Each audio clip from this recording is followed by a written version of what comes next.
तो हम वैष्णव भजनों के ऊपर चर्चा भी करते हैं बीच बीच में हम।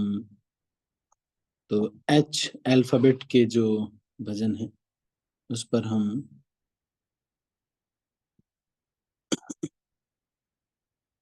चर्चा कर रहे थे। और इस श्रृंखला में लगभग बीच में जो गीत हैं उन पर हम कर रहे हैं चर्चा।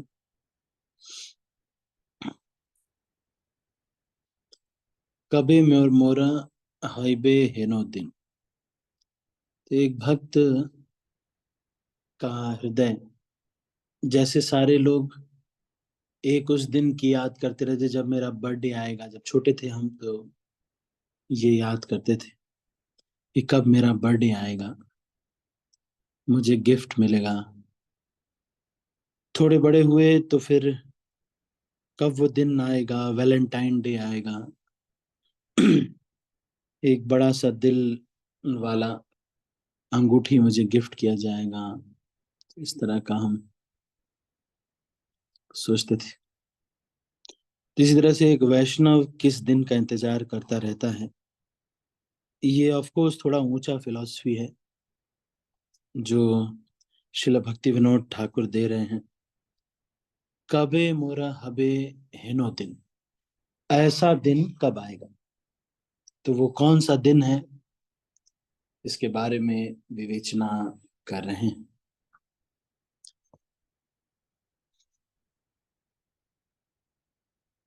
हरि हरि कबे मोरा हबे हेनो दिना। आज जिस भजन के ऊपर हम चर्चा कर रहे हैं वो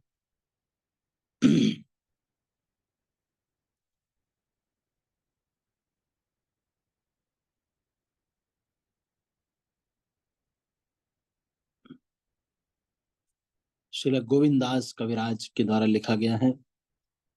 पदावली गीतों में से ये 54वां गीत है। इस पुस्तक पदावली एक पुस्तक है जो कि गोविंदास कविराज के द्वारा लिखी गई है। जैसे कि मैंने आपको बताया, ये जो वैष्णव भजन है ये हमारे जो सिद्धांत हैं इसके इसकी पराकाष्ठा है। गौड़ीय वैष्णव सिद्धांत में जो सबसे ऊंचा लिटरेचर आता है, ऐसा जैसा कि श्रील प्रभुपाद ने हमें बताया, सबसे ऊंचा लिटरेचर है ये वैष्णव जो गीत है। चैतन्य चरितामृत से भी ऊंचे स्तर पर इनको रखा गया। श्री उपदेशामृत इत्यादि जो ग्रंथ हैं उनसे भी ऊपर इसको रखा गया। ऐसा कहते हैं कि वाचो वेगम मनसा वेगम क्रोध वेगम जिह्वा वेगम उदर उपस्थ वेगम के बारे में रूप गोस्वामी लिख रहे हैं। लेकिन रूप गोस्वामी से भी ज्यादा श्री भक्ति विनोद ठाकुर लिख रहे हैं। क्षय बेगा दोमी क्षय दोष श्रुति क्षय गुण देहो दास। तो उससे भी ऊंचा सिद्धांत कौन सा है कि हमें इन वेगों का दमन और 6 गुणों हमारे अंदर आए और 6 सत्संग हमारे अंदर आए। इसके लिए हमको भगवान से, वैष्णवों से, गुरुजनों से प्रार्थना करनी चाहिए। तो इससे आगे गीत पर चर्चा कर रहे हैं। हरि हरि कहे शिखल प्रकार। हरि हरि काहे शिखल परकार। गुरु जाने बांची मिछाई बचनामृता। दिन ही करला अभिसारा, दिन ही करला अभिसारा।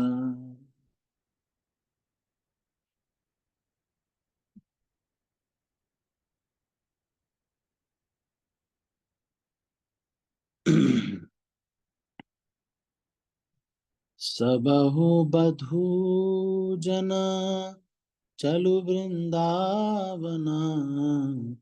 गौरी आराधना लागी, आई छन मुगदा, बचन रचना करी, गुरुजन अनुमति मागी। बेश बनाओटा ननदी सुनायता, चतुर सखी शने बाता, गौरी आराधी मनोरथ, पूरब पशुपति नंदन साथ, सुभाषित कुसुम कापूरित तांबूल, भरिले चंदन कटोरा, गोविंद दास पथ दर्शायत, यामहा नाही कंटक चोरा।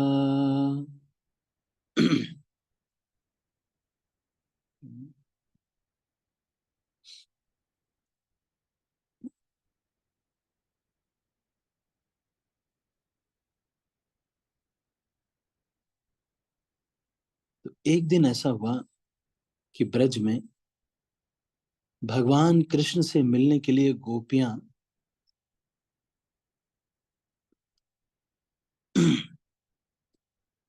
दिन दिन में गई, दिन में ही चली गई।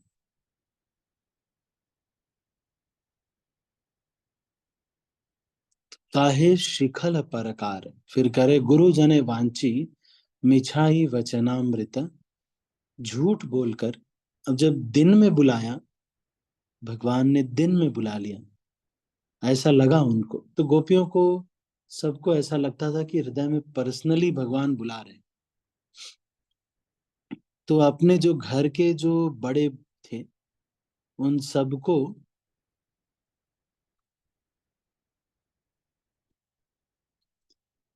और अपनी जो देवरानियां हैं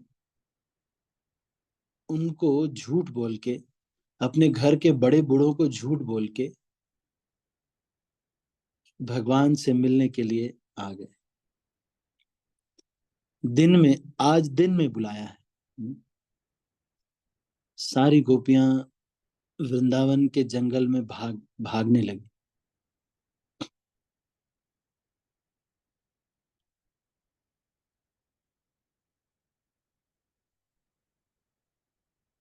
फिर वहां जा करके तो देखा तो कृष्ण तो थे नहीं। तो सब बहुत अच्छे सुंदर ड्रेस में आई थी, और क्योंकि अब अच्छे ड्रेस में आने का कारण भी था, सबने घर में ये बता दिया कि देवी दुर्गा की पूजा करने जा रहे हैं, दुर्गा और गणेश की पूजा करने जा रहे हैं।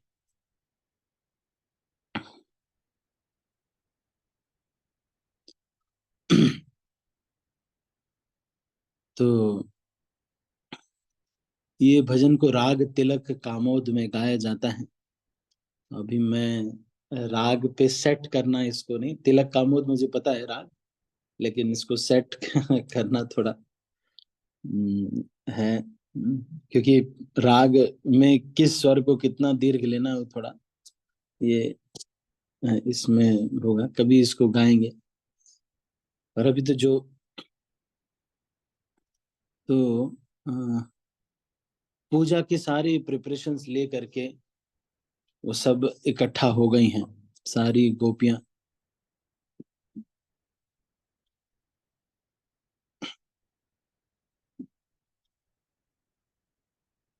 और सभी लोगों से परमिशन ले रही हैं गोपियां, झूठ बोल रही हैं और परमिशन ले रही हैं कि जा रहे हैं दुर्गा जी और गणेश जी की पूजा करने के लिए।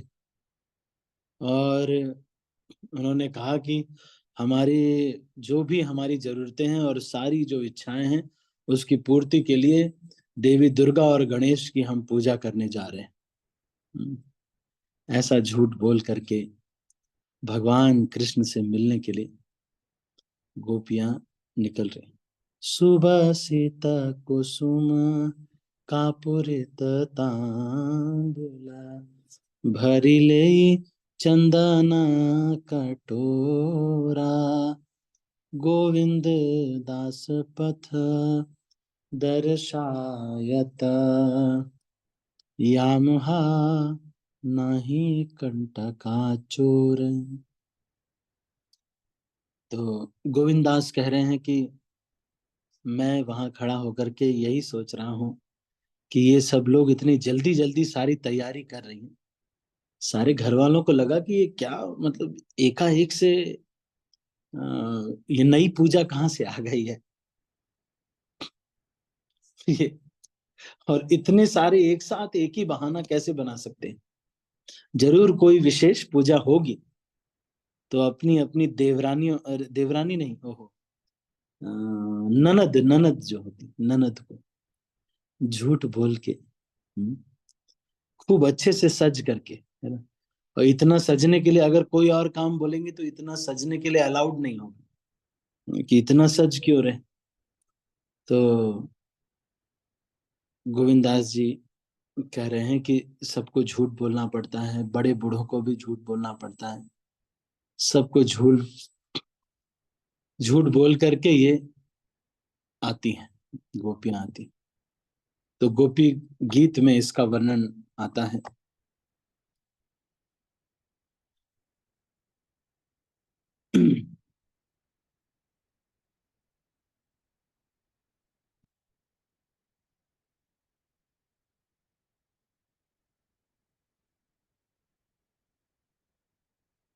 क्या कहते हैं इसके विषय में।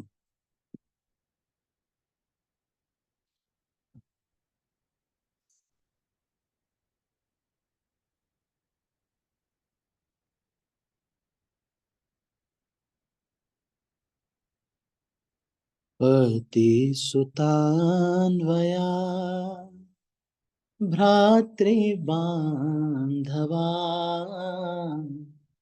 अतिविलङ्घ्यते अन्त्यच्युतागता, गतिविदस्तवो।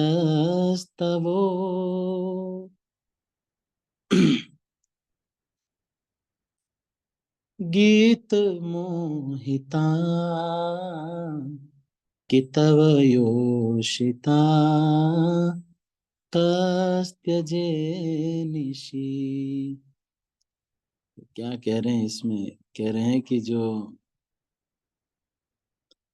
गोपियां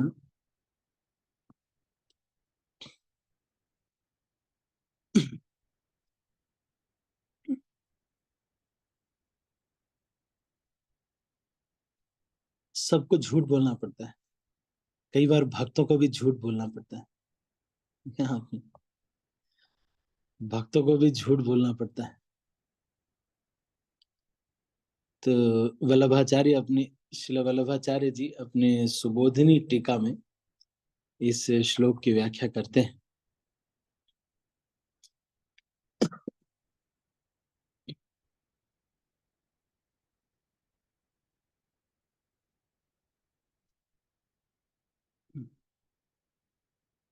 तो क्या कह रहे हैं, कभी इसके ऊपर डिटेल में चर्चा करेंगे पूरे गोपी गीत के ऊपर। तो क्या कह रहे हैं कि हे अच्युत, हम तुमको छोड़, तो सब कुछ छोड़ करके आए। सब कुछ छोड़कर किसको किसको छोड़ के आए हैं। पति सुत अन्वया, और कौन, भ्रातृ बांधवा, भाई।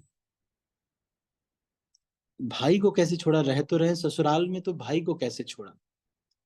तो कह रहे हैं कि जो इज्जत है वो तो मिट्टी में मिला के आए हैं।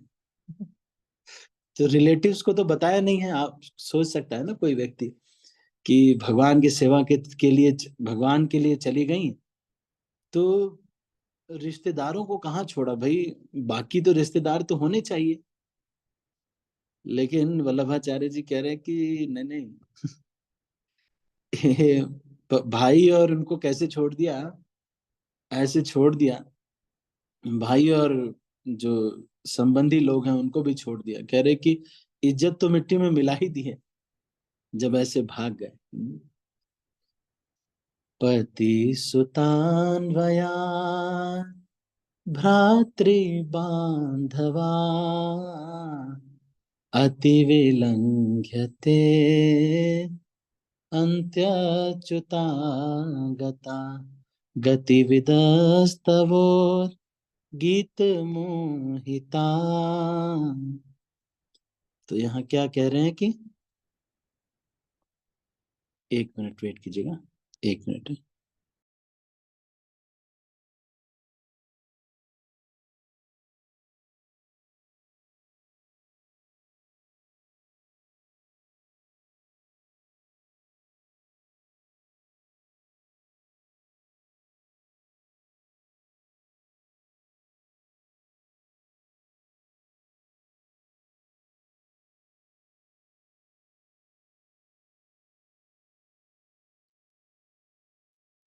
हाँ, तो यहाँ पे कह रहे हैं कि हमारी जो आंतरिक इच्छाएं हैं उसको आप जानते हैं हे भगवान। वे हम आए हैं, आपने जो ये बांसुरी बजाई है उसको सुन करके हम आ गए हैं। हे चीटर, कह रहे हैं, कितव योषिता कस त्यजे निश। हे चीटर, चीटर मतलब कह रहे हैं कि जो धोखेबाज व्यक्ति। हम्म। हे धोखेबाज व्यक्ति, कौन ऐसी स्त्रियों को छोड़ देगा। अब तो हमारा कोई रह नहीं गया है, इतनी रात में अपने परिवार घर बार सब कुछ छोड़ के चले आए हैं, तो अब तो हमारा कोई रह ही नहीं गया। घर लौट के जाएंगे तो लोग पिटाई करेंगे, लोग कहेंगे कि ये जो है इतनी रात में जाके रात भर कहीं और रह के आ रही है, कौन हमको एक्सेप्ट करेगा। अब तो आपके सिवा कोई हमारा है नहीं, तो अब आप हमें भी छोड़ दे रहे। ऐसी ऐसी है ना, कितव योषिता कस त्यजे निश। और वो भी रात में, इतनी रात में कौन छोड़ देगा। ये कौन कह रहे हैं, गोपियां कह रही। तो उसी को श्रीला गोविंदास कविराज जी इस भजन में कह रहे हैं कि कई बार ऐसा होगा कि भगवान की सेवा के लिए, भगवान की सेवा सबसे ऊंचा सिद्धांत है। भगवान सबसे ऊंचा सिद्धांत है। भगवान की सेवा के लिए कुछ भी करना पड़े तो करना चाहिए। ऑफ कोर्स ये है कि हमको अभी के स्तर पे हमको अपने जो भक्त, जो गाइड है उनसे पूछना चाहिए। तो जब गोपियों ने सुना कि भगवान के सर में दर्द है, तो नारद मुनि गए, कहा कि देखो भगवान को भक्तों की चरण धूली चाहिए सरदर्द मिटाने के लिए। कोई भी देने को तैयार नहीं हुआ, लक्ष्मी जी भी देने को तैयार नहीं, रुक्मिणी सत्यभामा कोई नहीं तैयार हुआ, क्योंकि सब लोग ये जानते हैं कि भगवान के चरणों पर के सर पे अपनी चरण की धूल लगाना मतलब श्योर नरक जाना है। लेकिन गोपियां ये कहती हैं कि थोड़ी देर के लिए अगर भगवान का सरदर्द ठीक होगा तो उसके लिए हम जन्मों जन्मों तक नरक जाने को तैयार है। सोच रहे हैं कितना प्रेम होगा भगवान से, कितना प्रेम होगा। इसीलिए गोपियां भगवान कृष्ण सेवा की, भगवान की सेवा की पराकाष्ठा है। प्रेम की परिभाषा यही है, इतने से थोड़े से, थोड़े से सुख के लिए, थोड़े से अपने जो प्रेम जिससे हम करते हैं उसके थोड़े से सुख के लिए बहुत सारा कष्ट झेलने में भी कोई दिक्कत नहीं होती। थोड़े से उसके सुख के लिए बहुत सारा कष्ट झेलने में कोई दिक्कत नहीं होती। यही प्रेम की परिभाषा है ना। चैतन्य चरितामृत में इसको कहते हैं कि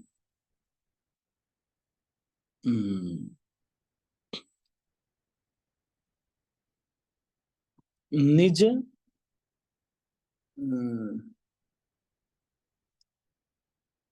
दुख विघ्न आदि न करे विचार।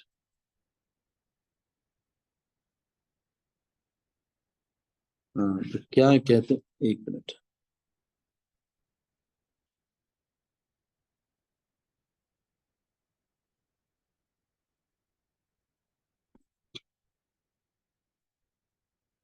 ये तो एक मिनट है।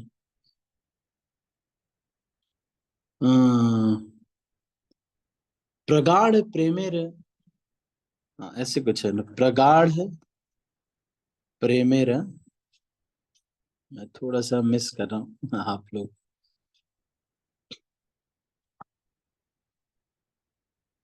हाँ, प्रगाढ़ प्रेमेर यही स्वभाव आचार, शायद ऐसे हैं प्रेमेर। हाँ, तो मध्य लीला के चौथे अध्याय का 186वां श्लोक है ये। क्या कह रहे हैं?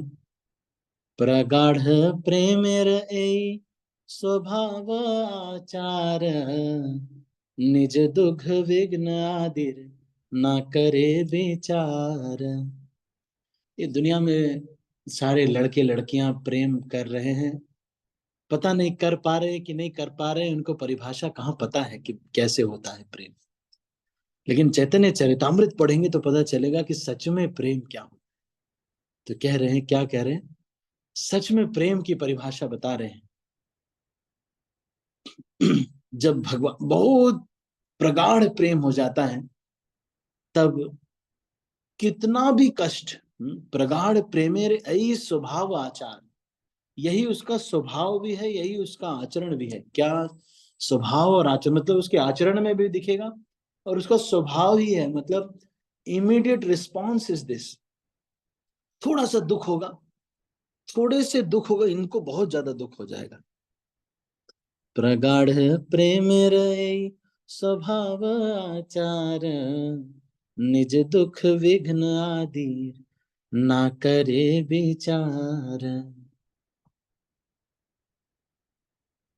तो इस भगवान के सुख के लिए, थोड़े से सुख के लिए आप सोच रहे होंगे कि कभी कभी ऐसा नहीं लगता इतने लोग अपना जीवन दे रहे हैं, ब्रह्मचारी बन गए हैं, कुछ है नहीं, सैलरी वैलरी कुछ नहीं है, ऐसे ही जी रहे हैं, कभी जाते हैं वहां कुछ मांग लेते हैं, कभी कुछ, क्या जीवन जी रहे हैं। और भगवान को इतना ज्यादा फर्क भी नहीं पड़ता है तुम्हारे ब्रह्मचारी बनने से, भगवान को बहुत ज्यादा तो फर्क नहीं पड़ेगा। ठीक है, एक और भक्त आ गया लेकिन भगवान को बहुत दर्द होता है कि मेरा जो शिष्य, मेरा जो अंश है, मेरा जो पुत्र है, वो इस संसार में कष्ट भोग रहा है। तो जब वैष्णव देखता है इस संसार में कि लोगों को कष्ट है, तो सोचता है नहीं नहीं, मुझे बुक बुक डिस्ट्रीब्यूशन करना है। भगवान को थोड़ी सी प्रसन्नता के लिए जाएगा, घर से टेबल लेके आएगा, टेबल लगाएगा, सबसे परमिशन लेगा, भगवत गीता का स्टॉल लगाएगा। क्यों? क्योंकि निज दुख विघ्न आदिर विचार भी नहीं करता है, अपने दुख का, कष्ट का, विघ्न का विचार भी नहीं करता है। अगर प्रेम किसी को होगा, सेवा से प्रेम होगा, तो एनी हाउ करेगा, एनी हाउ करेगा। जैसे किसी की फ्लाइट पकड़नी हो, तो फ्लाइट में इतने पैसे लगे होते हैं कि फ्लाइट पकड़ने के लिए व्यक्ति निज दुख विघ्न आदि ना करे विचार। बीच में अगर एक्सीडेंट भी हो जाए, तो व्यक्ति सोचता है कि चलो कोई बात नहीं, खून बह रहा है, पट्टी करो, फ्लाइट पकड़ो पहले। क्योंकि फ्लाइट में जो पैसे लगे हैं, उससे प्रगाढ़ प्रेम है, बहुत प्रगाढ़ प्रेम है। तो इसी को श्रील गोविंद दास कविराज जी कह रहे हैं कि झूठ बोलना पड़ता है। दुनिया वाले बहुत कुछ कहते हैं, सहना पड़ जाता है, बहुत कुछ सहना पड़ जाता है। जब चैतन्य महाप्रभु ने संन्यास लिया, चैतन्य महाप्रभु के घुंघराले बाल थे, इतने सुंदर ब्लूइश ब्लूइश बाल थे। तो जब कटवा में संन्यास लिया, तो चैतन्य महाप्रभु के वो बाल काटते समय जो नाई बाल काट रहा था, वो रो रहा था। इतने सुंदर बाल आज तक काटे नहीं, इतने सुंदर बाल हैं, इसको कटवा क्यों रहे?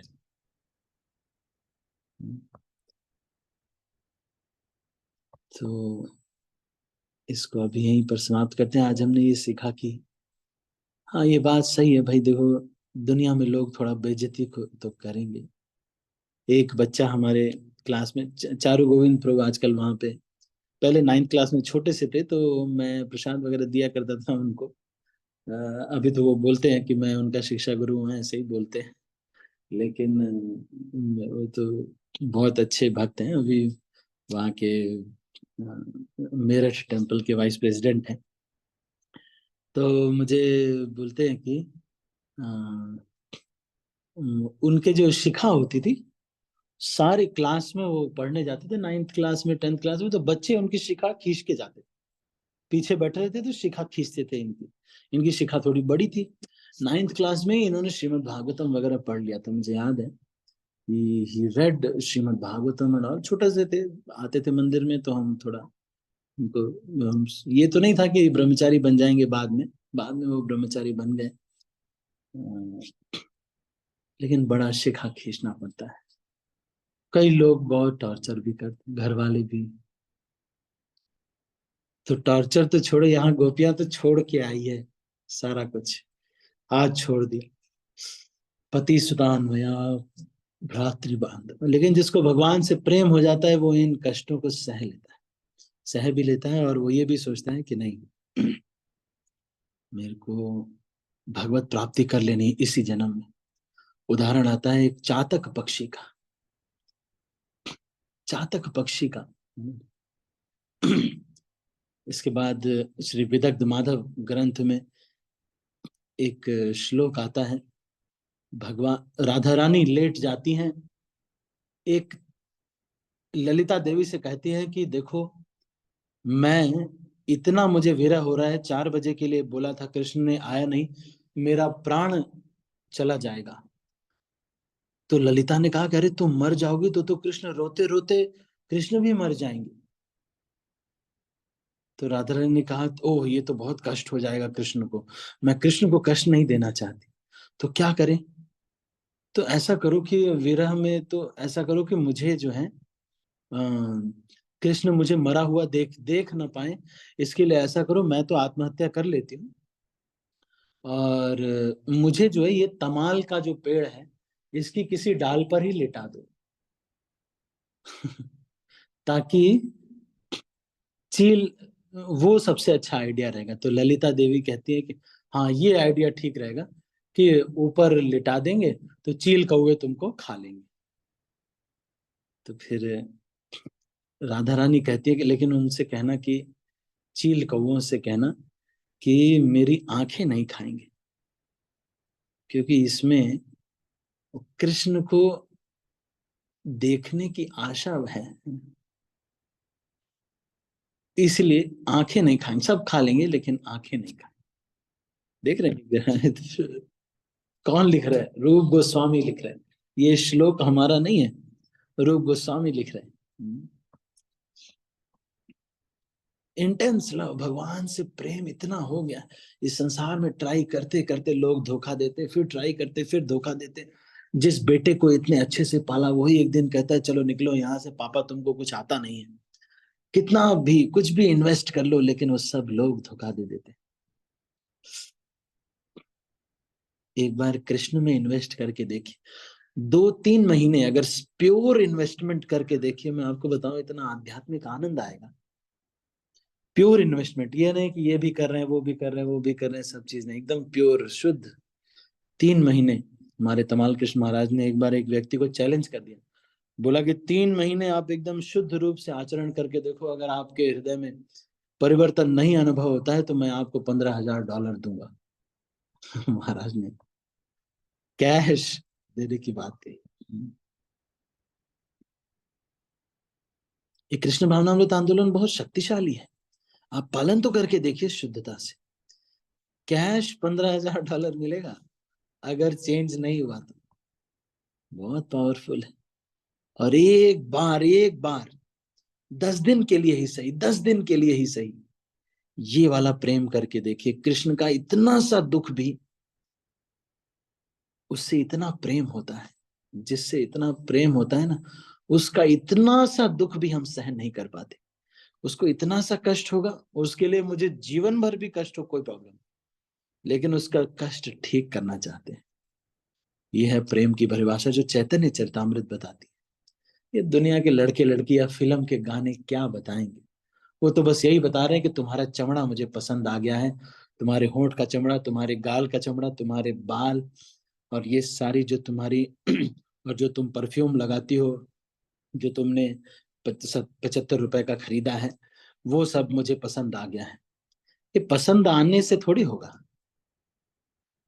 पसंद आना रियल डेफिनेशन नहीं है। रियल डेफिनेशन तो ये है, भगवान के लिए, भगवान के थोड़े से सुख के लिए जितना भी कष्ट हो मैं सहने को तैयार हूं।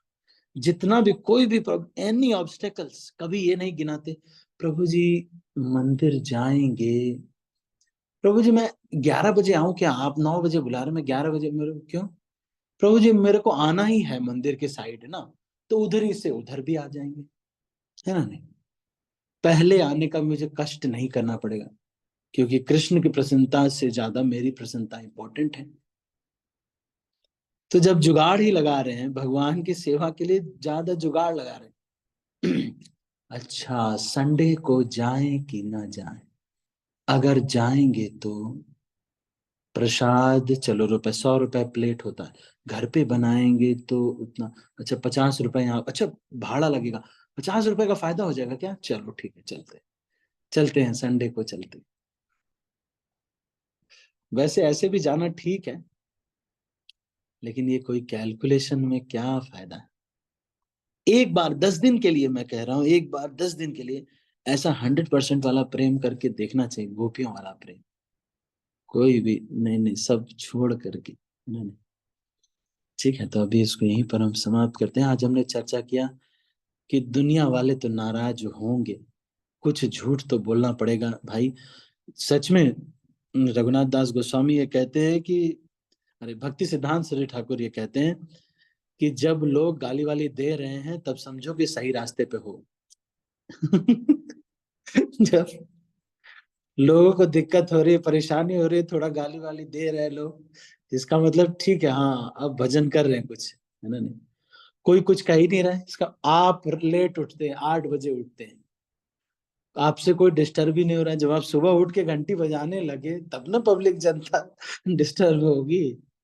4:30 बजे आपने घंटी बजा दी, तब तो कुछ भजन कर रहे हैं। हमारी दुर्गा माता जी, उनके हस्बैंड बोलते नहीं, उनके जो काउंसलर है वो बोलते हैं मुझे कि प्रभु जी ये लोग कह रहे हैं कि हमारी फैमिली लाइफ ही खत्म हो गई, 1 बजे माता जी उठ जाती है, प्रभु जी 12 बजे आते हैं। फैमिली लाइफ ही खत्म हो गई। तब तो ना पता चलेगा कि कुछ भजन चल रहा है। चतुर्मास का माता जी पालन कर रही हैं, माता जी 8 बजे उठती हैं अगर, तो कहाँ, तो फिर तो कहाँ कुछ किया।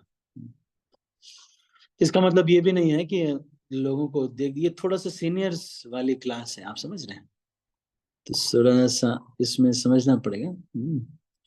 ये कई बार ऐसा होगा, लोग तो कहेंगे, लोगों का तो काम है कहना, वो तो कहेंगे।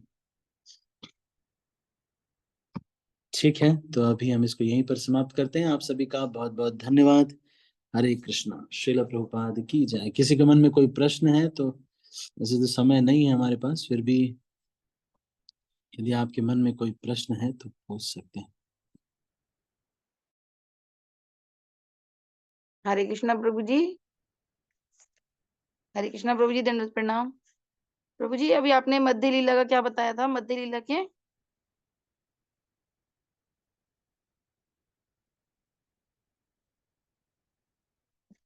प्रभु जी अनम्यूट है आप। प्रभु जी आवाज नहीं आ रही।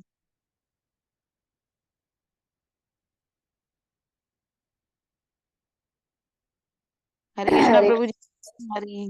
आवाज नहीं है प्रभु, आपकी आवाज हरे कृष्ण। आवाज नहीं आ रही अभी ठीक है। है। ठीक है प्रभु जी, मध्य लीला के चौथे अध्याय का 186वां श्लोक। ओके।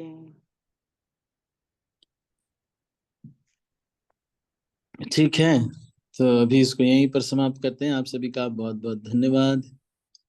हरे कृष्णा, श्रील प्रभुपाद की जय, गौर भक्त वृंद की जय, निताई गौर प्रेमानंदे। मैं सब हरे कृष्ण प्रभु जी, दंडवत प्रणाम। कृष्णा प्रभु जी, सबको दंडवत प्रणाम प्रभु जी। हरे कृष्ण जी, प्रभु हरे जी को कृष्णा सबको प्रभु जी दंडवत प्रणाम। दंडवत प्रभु प्रणाम। जी, सबको दंडवत प्रणाम प्रभु जी। हरे कृष्णा प्रभु जी दंडवत प्रणाम। हरे कृष्णा प्रभु जी दंडवत प्रणाम। दंडवत प्रणाम। हरे कृष्णा प्रभु जी दंडवत प्रणाम।